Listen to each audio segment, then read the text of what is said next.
Et bien une fois de plus ce matin, nous nous sommes préparés dans le but d'être ici. Le Seigneur nous y a préparés, je pense, j'espère en tout cas. Le Seigneur nous a accompagnés, le Seigneur nous reçoit. Le Seigneur est dans l'attente de cette communion avec lui. Et je vous souhaite à toutes et à tous la bienvenue. Je voudrais vous dire merci parce que c'est calme, c'est paisible, chacun est à sa place, chacun attend là et c'est reposant et c'est important aussi de se préparer intérieurement à cette présence du Seigneur. Bienvenue à chacun d'entre vous. Nous avons la joie d'avoir avec nous ce matin Mathieu, Marie-Ève et Clarisse. Et nous sommes heureux de partager aussi ce culte avec vous. Alors pour ceux qui ne savent pas, Mathieu et Marie-Ève, quand ils ont fait leurs 2 ans de formation pour devenir officiers de l'armée du salut, ils étaient donc ici à Mazamet en poste durant ces 2 ans en formation. Et j'allais dire combien j'ai eu, mais je pense que je peux pouvoir dire combien nous avons eu tellement de joie d'être ensemble parmi ces 2 années. Je vais laisser la place à Brigitte qui célèbre ce culte. Merci Brigitte.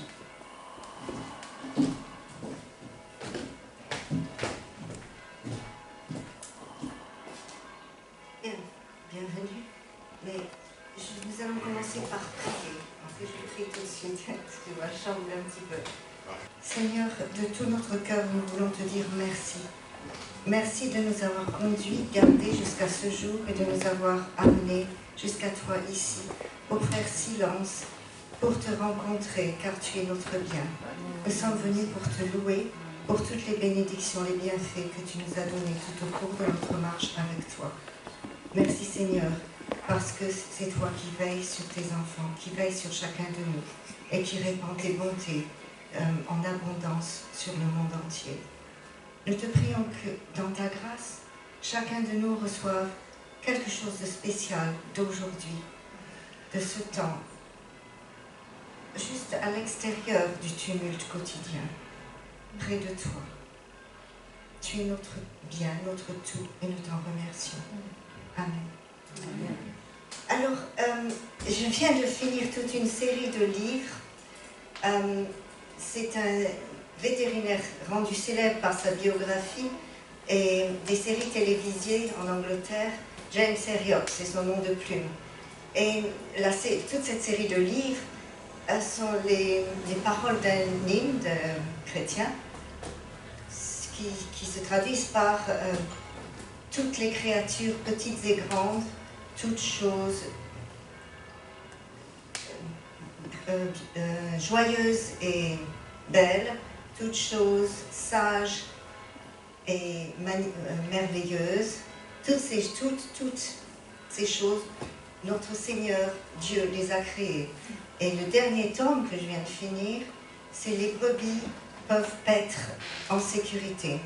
Dans ce dernier chapitre, la dernière page, parle d'une ferme qu'il visite un dimanche matin. C'est dans le Yorkshire et c'est dans des années 30 aux années 80. Il n'est pas nécessaire de dire que ce n'était pas toujours facile, la vie dans les fermes du Yorkshire. C'est un endroit très sauvage, balayé par les vents, très froid. Et il est dans cette ferme et la grand-mère est assise à tricoter près du feu, tout en écoutant avec attention le culte retransféré à la radio. Et dans le visage de cette femme, il y a une sérénité totale, une approbation à la voix du pasteur et une foi complète en ce qui est dit. Et il continue en disant, à chaque fois qu'on rencontrait grand-mère Clark, c'était ce même visage complètement serein et de ses yeux coulait la bonté. À chaque fois que dans ma vie j'ai eu, c'est ce qu'il dit, des discussions ou pris part ou entendu sur différents aspects des différentes religions, ce qui est venu à mon esprit est la foi de cette femme et le rayonnement qui venait de son visage. Ça a cloué le bec à tout argument. Je savais où était la vérité, le chemin et la vie. Et je pensais que c'était un très bon témoignage et ouverture pour chanter le premier cantique, que nous avons déjà chanté la semaine passée. Alors, mais je pense que ça va très bien ensemble. Pour aussi, nous allons vivre ce temps avec cette ligne de conduite qui est le secours me vient de l'Éternel qui a fait les cieux et la terre. Tout notre regard fixé sur Jésus est ce qui nous donne la lumière de la vie, la joie, le bonheur. Et ce rayonnement doit attirer pour montrer où est le chemin, la vérité et la vie. Alors chantons, tournez les yeux vers le Seigneur. Tournez les yeux vers le Seigneur.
Tous les jours, je te bénirai et je te louerai jusque dans l'éternité. Verset 3. Le Seigneur est grand et digne de toute louange.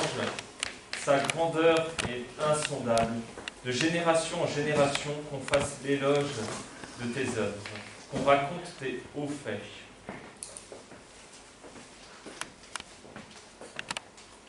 Je veux parler de ta majesté, de ta gloire, de ta splendeur, et faire le récit de tes merveilles. On parlera de ta puissance redoutable, et je raconterai ta grandeur. On proclamera le souvenir de ton immense bonté, on célébrera ta justice. L'Éternel est plein de grâce et de compassion, lent à la colère et riche en amour. Le Seigneur est bon pour tous. Il aime avec tendresse tous ceux qu'il a créés. Que toutes tes œuvres te louent, Éternel, et qu'ils te bénissent, ceux qui te sont attachés. Ils diront la gloire de ton règne, ils proclameront ta puissance pour faire connaître aux hommes ta puissance et la splendeur glorieuse de ton règne. Ton règne est un règne éternel. Ton pouvoir dure à travers tous les siècles. Le Seigneur tient fidèlement ses promesses. Tout ce qu'il fait est marqué de sa bonté. L'Éternel est le soutien de tous ceux qui tombent. Il relève tous ceux qui fléchissent. Tous avec espoir tournent les yeux vers toi. C'est toi qui leur donnes leur nourriture en son temps. Tu ouvres ta main et tu rassasies à souhait tout être vivant. L'Éternel est juste dans toutes ses voies et bon dans toutes ses œuvres. Le Seigneur est proche de tous ceux qui l'invoquent avec loyauté. Il accomplit les désirs de ceux qui le craignent. Il entend leurs cris et il les sauve. Amen. L'Éternel garde tous ceux qu'il aime et il détruit tous les méchants. Que ma bouche publie la louange de l'Éternel et que toute chair bénisse son Saint-Nom à toujours et à perpétuité. Amen. Bien.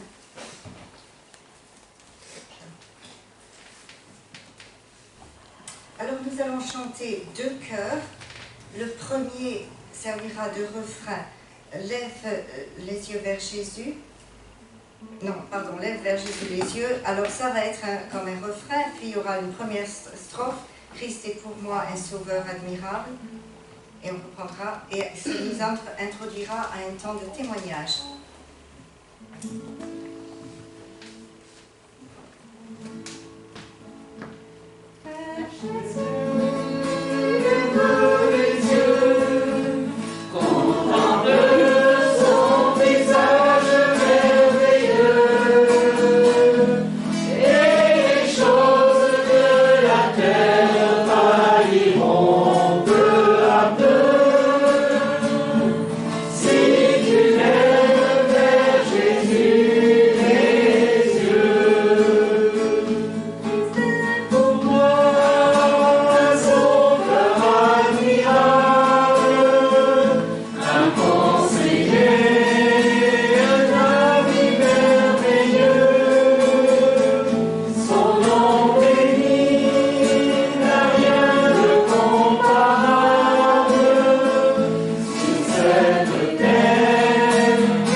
Toutes sortes de choses sont arrivées étranges. Des gens nous ont téléphoné en parlant de leurs problèmes de santé et d'une fracture peut-être, et comment aller à l'hôpital et qu'est-ce qu'ils devaient faire. Et puis après ça, notre petit chien soudain s'est mis à sauter en l'air et à crier. Et on se dit, oh là là, alors il faut aller à l'hôpital, il faut aller à la clinique, il faut aller chez le vétérinaire, qu'est-ce qui se passe et comment on va faire? Et demain il y a le culte. Tout ça s'est apaisé. Et ce matin, alors qu'on devait partir, la clé intelligente pour la voiture ne fonctionnait plus. Et John paniquait, comment je ne peux pas faire marcher la voiture. Alors dans toutes ces occasions, c'est vrai que de notre cœur a jailli, Seigneur, viens à notre aide. Et j'ai regardé ce qu'il fallait faire et tout d'abord je n'arrivais pas à ouvrir ce truc où il fallait changer la pile. Et j'ai dit, Seigneur, il y a quelque chose de bizarre, mais c'est toi, tu me mets à l'épreuve. Le titre de mon message, le secours nous vient toujours de l'Éternel. Alors, je viens à mon secours. Et donc, ça s'est ouvert et on a réussi à remettre ensemble et la voiture a démarré. Ouf, et je suis là. Alors ça, c'est mon témoignage que le secours est venu de l'Éternel, juste quand, pour une raison mystérieuse, toutes sortes de difficultés venaient barrer la route. Bonjour à toutes et à tous. Deux petits témoignages. D'une part, c'est une joie pour nous, Marielle et moi, d'être parmi vous ce matin. Ça fait remonter tellement de souvenirs. Joyeux, je vous rassure évidemment, de vous voir. Et en même temps, je vois plein de nouvelles personnes. À commencer par Brigitte, c'est ça, qu'on ne connaissait pas du tout. Et là, je peux vous dire, vous voyez, quand on est en responsabilité d'un poste et quand on part, on se dit toujours qu'est-ce qui va advenir. Parce qu'on a la prétention de croire que c'est nous qui faisons les choses, vous voyez. Et vous savez, quand on dit des fois « Ah, Mathieu, tu es pasteur », je déteste ce titre. Pour une raison très simple, c'est que je dis il y a un seul pasteur, c'est Jésus-Christ. Amen. Et le jour où on croit, 30 secondes, même dans nos accompagnements, quand vous accompagnez d'autres personnes, que c'est vous qui faites quelque chose, alors déjà vous prenez la place du Seigneur et déjà vous êtes infidèle au Seigneur. Et quand je vous vois que vous êtes toujours là, quand je vois qu'il y a autant de nouvelles personnes, je peux dire gloire au Seigneur parce qu'il n'abandonne pas ses fidèles. Deuxième petit témoignage, et après je vous laisserai la parole. Vous savez que je parlais beaucoup et donc j'ai essayé de me guérir et malheureusement le Seigneur n'a pas été assez puissant. Mais voilà. Donc c'est notre dernière, là, les deux premiers étant en chose. Et notre dernière, Clarisse, est née il y a 4 mois. Elle a 4 mois aujourd'hui. Et elle est née et très vite on a vu qu'il y avait des problèmes. Mais on ne savait pas très bien quoi. Et on se demandait, et plus on allait voir des spécialistes, et plus on avait des sons de cloche différents. Jusqu'à ce qu'on arrive à trouver un rendez-vous avec le gastropédiatre. Voilà, au-dessus c'est Emmanuel Macron et au-dessus c'est Dieu. Vous voyez, pour vous dire, le spécialiste, on a réussi à avoir un rendez-vous. Et donc, Marie, elle va voir le rendez-vous, parce qu'avec le Covid, on ne peut pas y aller tous les deux. Et elle va voir le rendez-vous. Et dites-nous, s'il vous plaît, presque, votre majesté, dites-nous ce qui ne va pas. Et la personne nous dit, tout va bien, le problème, c'est vous. Ça arrive quand vous allez voir des spécialistes, des fois, on vous explique que ce n'est pas le bébé, le problème, c'est vous le problème. Vous savez, suite à ça, j'étais très énervé quand Marielle m'a envoyé le texto. Et j'ai même dit à Marielle, je vais devenir gastropédiatre. Et à chaque fois qu'un parent viendra avec un bébé en disant qu'est-ce qui ne va pas, je dirais le problème c'est vous. C'est pas le bébé. Ça valait la peine de faire 20 ans d'études pour dire ça. Mais voyez-vous, je peux dire que le Seigneur a œuvré en moi. Parce qu'il y a quelques années, et encore quand j'étais là parmi vous, et que j'étais bien jeune à l'époque, eh bien, je peux dire que j'aurais réagi avec plein de véhémence. J'aurais, comme le dit Paul, agi avec ma chair. Voyez, en disant, c'est quoi cet incapable qu'on paye 70 € les 20 minutes pour venir expliquer que le problème, c'est moi. Hein? Et j'aurais dit, non, c'est pas possible. Viva la révolution. Et j'aurais fait tous les spécialistes. Peut-être même je serais venu à Mazamet, voyez, pour trouver le spécialiste ou la spécialiste qui enfin m'aurait dit ce qui ne va pas.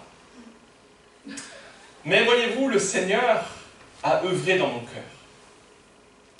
Et la chose qui est venue dans mon cœur, quand j'ai eu ça, c'est que je me suis dit, mais qu'est-ce qu'elle vient de nous dire? Elle vient de nous dire que notre enfant, tout va bien pour notre enfant.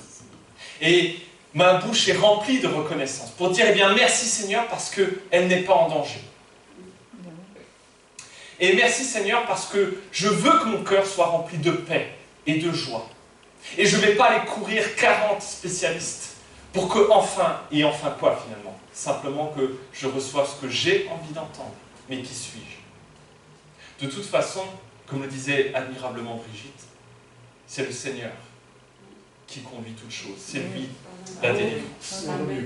Le Seigneur a permis qu'on ait trouvé ces spécialistes qui, niveau diplomatie, on peut repasser évidemment, on peut discuter niveau de diplomatie, mais en même temps, c'est le Seigneur qui a permis ça.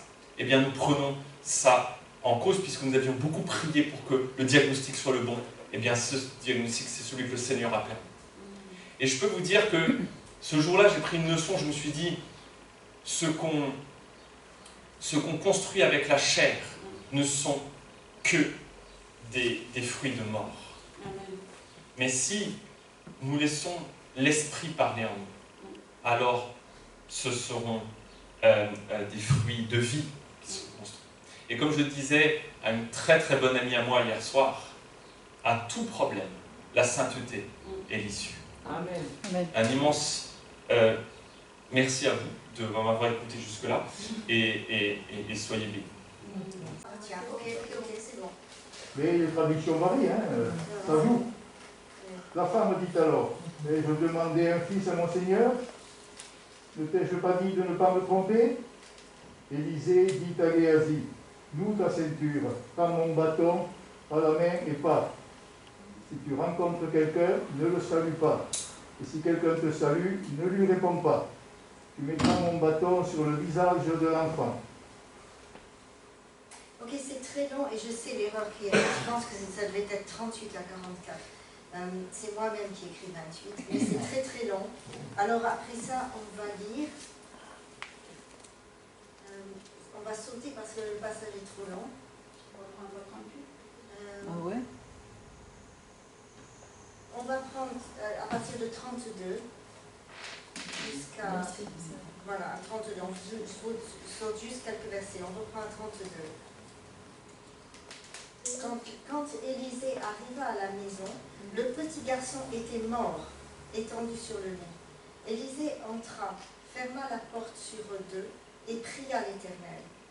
Il monta sur le lit et se plaça sur l'enfant. Il appliqua sa bouche sur sa bouche, ses yeux sur ses yeux, ses mains sur ses mains. Quand il restait ainsi étendu sur lui, le corps de l'enfant commença à se réchauffer. Le prophète se releva, marcha le long et large dans la chambre, puis s'étendit de nouveau sur l'enfant. Soudain, le petit garçon éternua cette fois et ouvrit les yeux. Élisée appela Géasi et lui dit, va chercher cette Sunamite. Géasi l'appela et elle vint vers Élisée, qui lui dit, voici ton fils, reprends-le. Elle s'avança, se jeta à ses pieds et se prosterna jusqu'à terre. Puis elle prit son fils dans ses bras et sortit de la pièce. Très bien, donc là c'est la guérison plus que sa résurrection de l'enfant. Ensuite, nous allons prendre donc du verset 38 à 42. Quelqu'un continue, s'il vous plaît. À une époque où il y avait la famine dans le pays, Élisée était revenu à Gilgal et avait réuni le groupe de prophètes autour de lui.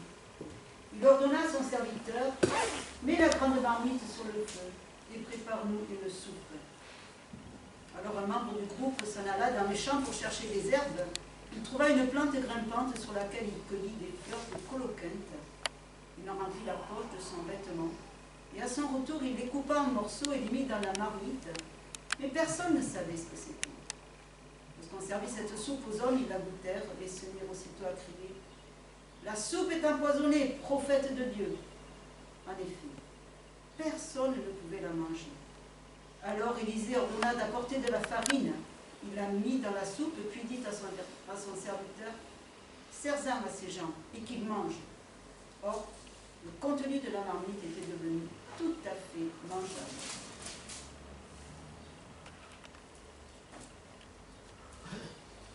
À cette époque, un homme vint de Baal-Shalisha. Il apporta des vivres à l'homme de Dieu, 20 pains d'orge et de blé nouveau, dans son sac, comme premier produit de la nouvelle récolte. Élisée dit à son serviteur, partage ses vivres entre tout le monde et qu'il mange. Son serviteur répondit, comment pourrais-je en donner à 100 personnes? Mais Élise dit, donne à ces gens et qu'ils mangent, car ainsi parle l'Éternel, on mangera et on n'en aura de reste. Le serviteur distribua les pains à tout le monde. Ils mangèrent et il y eut effectivement des restes comme l'Éternel l'avait annoncé. Et on va lire en fait un texte qui y ressemble énormément, mais n'est pas du tout dans la même section, c'est dans le Nouveau Testament. Donc, c'est Jean 6, versets 1 à 15. C'est un peu long, mais il y a bien une raison, puisque nous voulons montrer combien l'Éternel est celui qui apporte le secours dans tous les temps. Jean 6, versets 1 à 15. Est-ce que quelqu'un pourrait le lire? Après cela, Jésus s'en alla de l'autre côté du lac de Galilée, ou lac de Tibériade. Une grande foule le suivait, parce que les gens voyaient les signes miraculeux qu'il faisait sur les malades. Jésus monta sur la montagne, et là, il s'assit avec ses disciples.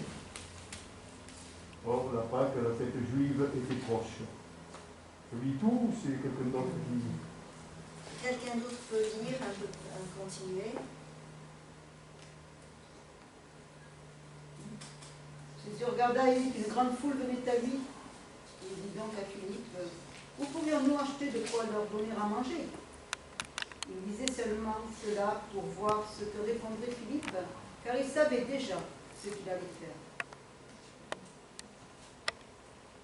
Philippe lui répondit, 200 deniers de pain ne suffiraient pas pour que chacun reçoive un peu. Un de ses disciples, André, frère de Simon-Pierre, lui dit, il y a ici un jeune homme qui a 5 pains d'orge et 2 poissons. Mais qu'est-ce que cela pour tant de gens? Jésus dit, faites les asseoir. Il y avait dans ce lieu beaucoup d'herbes. Ils s'assirent au nombre d'environ 5000 hommes. Jésus prit les hommes et, après avoir remercié Dieu, il les distribua à ceux qui étaient là. Il leur donna de même du poisson autant qu'ils en voulaient. Quand ils eurent tous mangé à leur faim, Jésus dit à ses disciples, ramassez les morceaux qui restent, afin que rien ne soit perdu.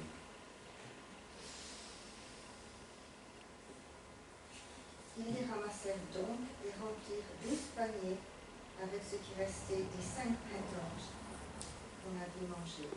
Lorsque tous ces gens-là dirent le signe miraculeux de Jésus, ils s'écrièrent, pas de doute, cet homme est vraiment le prophète qui devait venir dans le monde. Mais Jésus, sachant qu'il serait l'enlever de force pour le proclamer roi, se retira de nouveau tout seul dans la montagne. Parole de l'Éternel. Bien, maintenant nous allons chanter ce chant, ce cantique magnifique. Qu'il guide l'étoile ou la veille. Et comme nous avons déjà eu les témoignages, nous allons chanter toutes les strophes. Okay.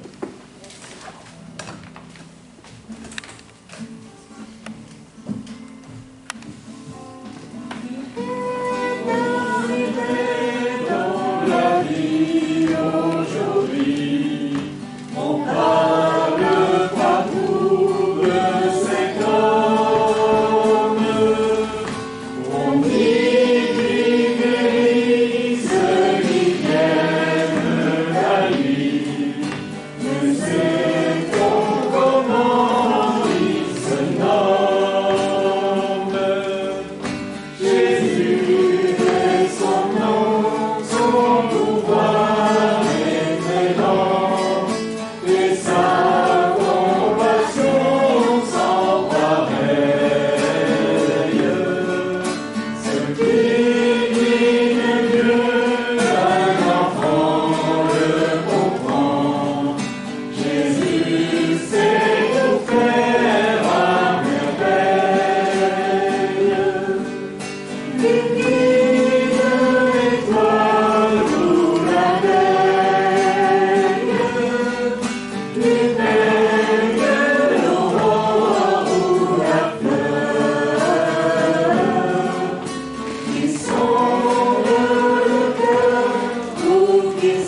Seigneur, c'est d'un commun accord que nous voulons vraiment faire monter vers toi toute notre reconnaissance et te dire merci.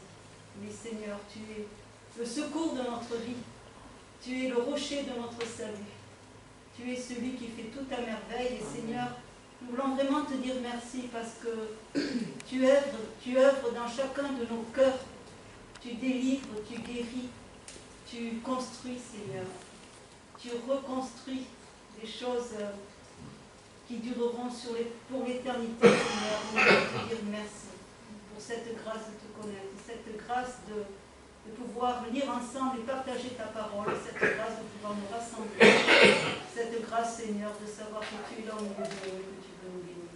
Gloire à ton Seigneur, Jésus. Amen.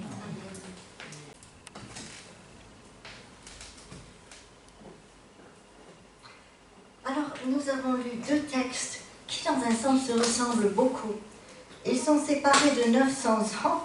Je suppose que dans votre tête, toutes sortes d'exemples semblables sont venus à votre esprit. On se souvient de miracles pendant l'Exode, on se souvient de miracles d'Élie, peut-être même dans votre vie, dans la vie de vos parents, grands-parents, ces miracles de guérison. On a entendu Jérôme parler de ce qui s'est passé pour son fiancé, de miracles de paniers de manger trouvés pendant la guerre, qui n'a pas entendu ces histoires de famille chrétienne, où la délivrance est venue de l'Éternel, de toutes sortes de manières. Parce que notre Dieu est toujours le même, hier, aujourd'hui et éternellement. Il est toujours le Dieu des délivrances. Tout bienfait vient de lui. Alors, il y a des éléments aussi de leçons dans les textes que nous avons lus. Dans le premier texte, donc, c'est Élisée. Les similarités, il y en a encore plus. On va encore parler de certaines similarités semblables à notre temps aussi, semblables à tous les temps. Les temps étaient difficiles. Alors, moi, je me souviens revenir en France régulièrement, et presque la première chose que mes parents me disaient, même au téléphone, « Oh, mais on vit des temps bizarres et difficiles. » Tous les temps étaient difficiles, mais le temps d'Élisée avait cette particularité, la gloire était finie, la gloire d'Israël du temps de Salomon, les victoires de David, et ce royaume qui était glorieux et qui attirait les regards du temps de Salomon, a été coupé. Maintenant, on a 2 pays, Israël au nord et Juda au sud, dirigés par 2 rois, d'ailleurs qui ne suivent pas dans l'ensemble, il y a des exceptions, mais dans l'ensemble qui ne font aucun cas de Dieu, ce qui rappelle notre société. Et puis le temps de Jésus, c'est dans l'autre récit, alors Dieu est en fait parmi le peuple. Parfois il le réalise, comme on l'a vu. Dans l'ensemble, c'est un temps d'horreur pour les Israélites. Eux qui se croyaient le peuple choisi de Dieu, voilà qu'ils sont conquis et qu'ils sont soumis à l'autorité de l'empereur romain. Les temps difficiles parcourent l'histoire du monde. On le ressent sans arrêt. Mais dans ces temps difficiles, il y a aussi un point commun qui est notre espoir. C'est que Dieu n'est pas absent du tout. Dieu est toujours celui qui conduit les temps. Dieu, au travers de ses prophètes, continue d'étendre sa main bienfaitrice, à agir, à parler et à répandre ses bénédictions, à relever l'orphelin, le pauvre, à sauver. Et ça, on le voit et dans l'Ancien Testament et dans le Nouveau, de tous les temps, c'est toujours la même chose. C'est une leçon, un encouragement pour nous, dans n'importe quelle période ou circonstance où nous nous trouvons. Nous pouvons lever les yeux vers l'Éternel, et c'est la seule que nous pouvons trouver notre secours. De façon, l'autre très grand point important, c'est qu'il désire nous faire l'honneur de nous avoir à son service. Rien n'est accompli sans mettre à l'œuvre pour nous honorer, ses serviteurs.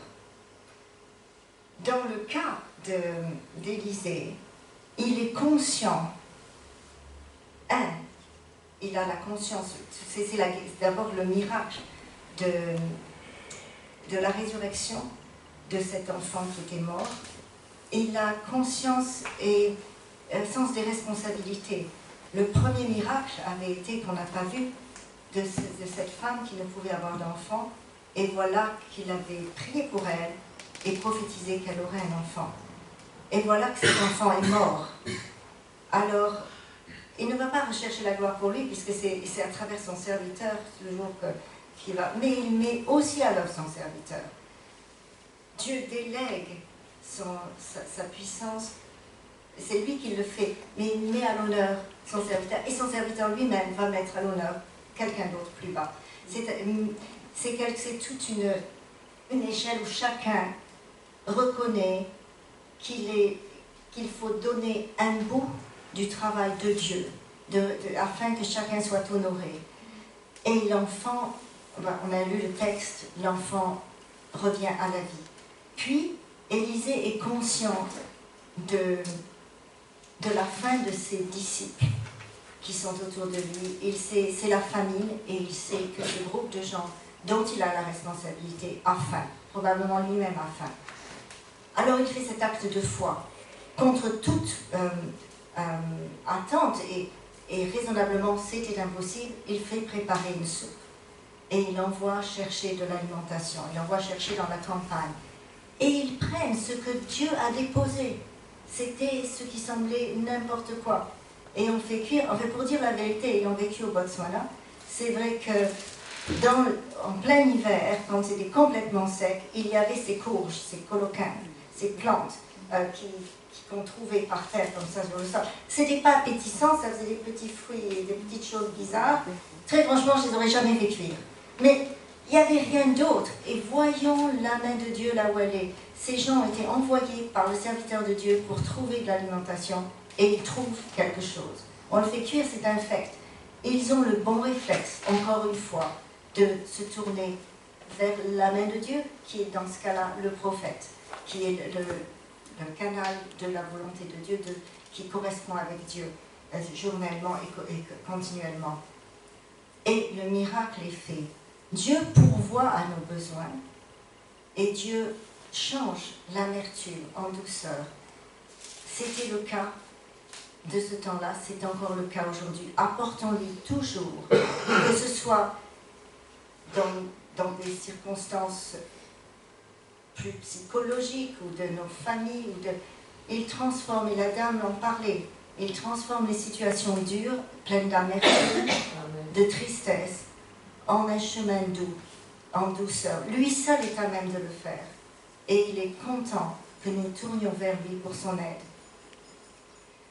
Ensuite, de cet acte de foi vient une autre délivrance. Dieu abrège les temps difficiles. C'est quelque chose d'important dont on doit se souvenir. Oui, apportons-lui nos requêtes, montrons-lui notre souffrance. Il la connaît, mais il est content quand on lui en parle, et il abrège les temps difficiles. Ainsi, de la famine qui était, les premières récoltes sont là. Il aime aussi que nous soyons généreux. De la même façon que le prophète est généreux envers ses disciples, puisque à chaque fois il pense à ses disciples, voilà que ce propriétaire terrien, cet agriculteur, la première chose à quoi il pense, c'est que ses prémices, il va les apporter à l'homme de Dieu. Et que fait l'homme de Dieu? C'était pour lui, mais il ne va pas les manger, pas du tout. De nouveau, il délègue pour mettre à l'honneur ses serviteurs, pour faire passer le don de Dieu, qu'il voit venir carrément de la main de Dieu à travers la générosité de cet agriculteur. Donc tout le monde est mis à contribution, et il y a un petit peu de doute, mais il a la certitude, Dieu le lui a dit, que la compassion que lui ressent pour ces hommes, eh bien Dieu l'a ressenti, et il l'a déjà montré. Il l'a montré avec les Coloquins, et voilà qu'il l'a montré en abrégeant la famine. Et Élisée connaît le cœur de Dieu et sait. Donc, quand Dieu lui affirme qu'il y en aura pour tous, il le répète, il dit, mais ne vous inquiétez pas, partagez, et il y en aura pour tous. Effectivement, le miracle se passe comme l'Éternel l'avait dit, car la parole de l'Éternel est vraie et puissante. Lui seul est à même de faire ce qu'il dit. D'ailleurs, nous le voyons, beaucoup de monde disent beaucoup de choses. Dans l'ensemble, nos hommes puissants, ça ne marche pas. Mais quand l'Éternel dit quelque chose, la chose s'accomplit. Et donc tout le monde mange à satiété et il y a des restes. Il y a encore beaucoup. Et sans aucun doute, ça a été encore partagé et utilisé. Car jamais rien n'est gaspillé. Dans le Nouveau Testament, c'est une histoire extrêmement semblable. Là, c'est Jésus-Christ lui-même qui est parmi l'Emmanuel, le Dieu parmi nous. Et c'est la première fois que l'on voit que Dieu se présente sur la terre. C'est vraiment l'Éternel parmi nous. Jésus-Christ a déjà délivré les gens de leur douleur physique. Il a guéri. Et c'est pour ça que cette foule est après lui et vient là. Il est maintenant conscient de leur faim. Dieu révélé pleinement, totalement en Jésus-Christ est un Dieu pratique, très terre à terre, qui connaît nos besoins, car il nous a créés en chair et en os. Les gens spirituels, je regarde quelque chose sur l'Inde qui m'a vraiment horrifiée, même si je le savais tout ça. Il y avait ce monsieur qui se présentait là tout nu. Il avait atteint le détachement total. Il n'aimait pas plus ses parents que quelqu'un d'autre. Il n'avait plus besoin de vêtements, il n'avait plus besoin de quoi que ce soit. Et il avait une sorte, il ressemblait à une statue. Ce n'est pas notre Dieu. Notre Dieu reconnaît. Il nous a créés en chair et en os. Il est pratique terre à terre. Il est conscient de nos besoins. Et il en prend soin de tout ce dont nous avons besoin. Mais vivant par l'Esprit. Le Saint, c'est le Saint-Esprit qui révèle la compassion de Dieu. Si nous nous aimons les uns les autres, je me souviens, l'apôtre Jean, dans ses épîtres, entre autres, le dit, quelqu'un qui aime Dieu mais n'aime pas son frère ne connaît pas l'amour et ne connaît pas Dieu. Le premier indice que nous connaissons Dieu, c'est que nous partageons, que nous avons le Saint-Esprit en nous, c'est que nous partageons la compassion de Dieu pour notre prochain. Sans amour, notre foi est vaine. Vous savez aussi 1 Corinthiens 13, tout le monde le connaît. L'Esprit révèle le cœur de Dieu à notre cœur et nous pousse à agir selon sa volonté, à répandre ses bienfaits. Ensuite, Jésus prépare le lieu. Et la foule est attirée là, et on nous dit que l'herbe était verte et épaisse. Il choisit un lieu confortable, et de façon pratique, il fait asseoir les gens. Il délègue ce nouveau. En fait, on a les mêmes leçons, parce que le Dieu est le même pour toujours. Il pense au confort physique, il pense à la faim, il soigne les gens. Et là, il installe les gens pratiquement, peut-être en petits rectangles, je ne me souviens plus s'il y a les chiffres exacts, mais de façon à ce que personne n'ait deux fois pendant qu'un n'en aurait pas. Et on pose la question, qui a quelque chose à manger? C'est un enfant. De nouveau, Dieu met toujours à l'honneur tous ceux qui viennent à lui. Pour lui, enfant, femme, homme, c'est tous ses serviteurs qu'il a créés pour faire répandre sa gloire et ses bontés. Tout le monde est aussi important à son regard. Il n'y en a pas de plus haut, de plus petit. Et c'est cet enfant qui, sans crainte du ridicule, apporte ses 5 pains et ses 2 poissons. Ça, c'est énorme pour l'enfant. C'était son repas que sa maman peut-être lui avait donné. C'est ridicule pour la foule.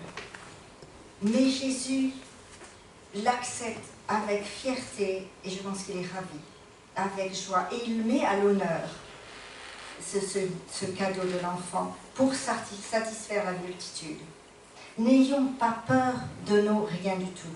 N'ayons pas peur, ne rabaissons pas ce que Dieu nous a donné. Lui nous a créés tels que nous sommes. Il est fier de nous. Il est heureux que nous lui redonnions nos vies afin que lui les fasse éclater sa gloire à travers ceux qui semblaient rien du tout. Les utilise pour répandre ses bénédictions. Lui est à même de... J'avais trouvé un très bon mot que j'ai écrit, je ne peux pas le lire. de les mettre en valeur. Il valorise rien du tout. Lui peut le faire. Et parce qu'il nous aime et veut nous mettre en valeur et faire éclater sa gloire à travers nos humbles vies. Et pour finir, un tout dernier petit point. Le lieu est laissé propre. Rien n'est gaspillé, on ramasse tout. Si l'on respecte et si l'on reconnaît la valeur du don, on ne le gaspille pas. Ce don vient de Dieu. On laisse propre parce que cette place nous a été donnée par Dieu. Il y a un respect par rapport à ce que Dieu nous donne.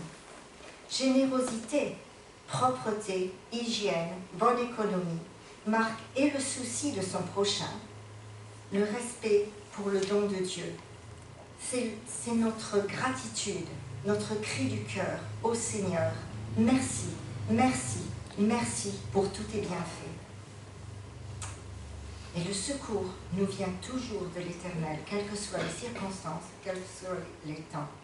Chantons pour conclure, avant la bénédiction, toujours ta divine présence jette un rayon sur mon chemin. Je ne le connais pas. Ah bon? J'espère que quelqu'un d'autre le connaît. Quelqu'un veut l'entonner? Toujours ta divine présence jette un rayon sur mon chemin. Quelque joyeux je m'avance, je n'ai pas peur du lendemain. Où tu voudras, je veux te suivre.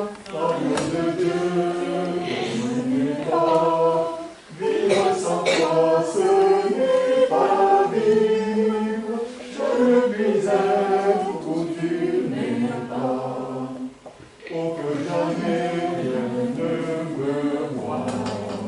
Ton doux regard, bien-aimé roi, dans le danger brillante étoile, garde mes yeux fixés sur toi. Où tu voudras, je veux te suivre. Amour de Dieu, n'oublie pas. Vivre sans toi, ce n'est pas vivre. Je ne puis être où tu n'es pas. Auprès de toi, la vie est belle. C'est le bonheur, la liberté. C'est une jeunesse éternelle. C'est le ciel, la félicité. Où tu voudras, je veux te suivre. Agneau de Dieu, n'oubliez pas. Vivre sans toi, ce n'est pas vivre. Je ne puis être où tu n'es pas.